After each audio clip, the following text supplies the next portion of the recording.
کشمیر ایک خوبصورت وادی جو اشروں سے بارود کی بو میں لپٹی ہوئی ہے۔ جب بھی اس خطے میں کوئی گولی چلتی ہے تو لہو صرف سرحد پر نہیں گرتا، اس کی چھینٹیں دہلی، اسلام آباد اور نیو یارک تک بھی محسوس کیے جاتے ہیں۔ حال ہی میں بھارتی قیادت کی طرف سے سخت بیانات سامنے آئے ہیں۔ فوجی اقدامات، پانی بند کرنے کی باتیں اور مسلسل کشیدگی۔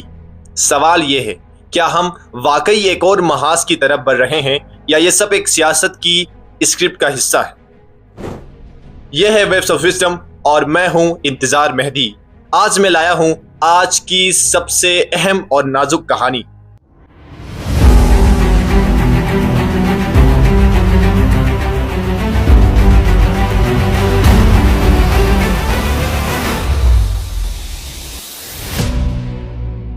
ماضی ہمیں یہ سکھاتا ہے کہ بھارت اور پاکستان کے درمیان ہر چھوٹا واقعہ ایک بڑے بحران کا پیش خیمہ بن سکتا ہے۔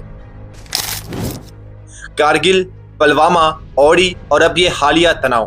لیکن سوال یہاں کشمیر کا نہیں، پانی کا بھی ہے۔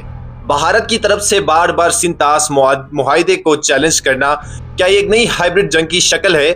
بیانات اور الزامات کے درمیان جو باتیں اکثر نظر انداز ہو جاتی ہے، وہ عام انسان، وہ کسان جو دریا کا پانی رکنے سے پریشان ہے، وہ طالب علم جو سرحد بند ہونے سے اپنی تعلیم کھو رہا ہے، وہ ماں جو ہر روز جنگ کے سائے میں اپنے بچوں کو رخصت کرتی ہے۔ اب سوال یہ ہے، کیا پانی اگلی جنگ کا ایندھن بنے گا؟ اور عالمی برادری کہاں ہے؟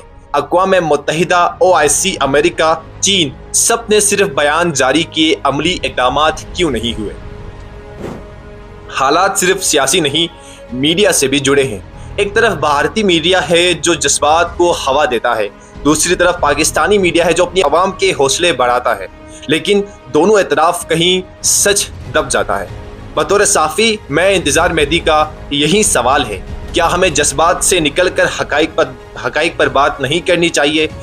جنگ کا شور بہت سن چکے، اب امن کی بات کون کر رہا ہے؟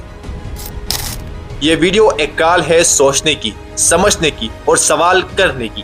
آپ کا کیا خیال ہے؟ کیا پانی جیسے قدرتی وسائل کو ہتھیار بنانا آنے والی نسلوں کے ساتھ ناانصافی نہیں؟ کیا سیاست کے نام پر سچائی کا گلا گھونٹا جا رہا ہے؟ کامنٹس میں اپنی رائے دے، ویڈیو کو لائک کریں، ویوز آف وزڈم کو سبسکرائب کریں تاکہ آوازیں دبنے نہ پائے بلکہ آوازیں اور زیادہ ابھریں۔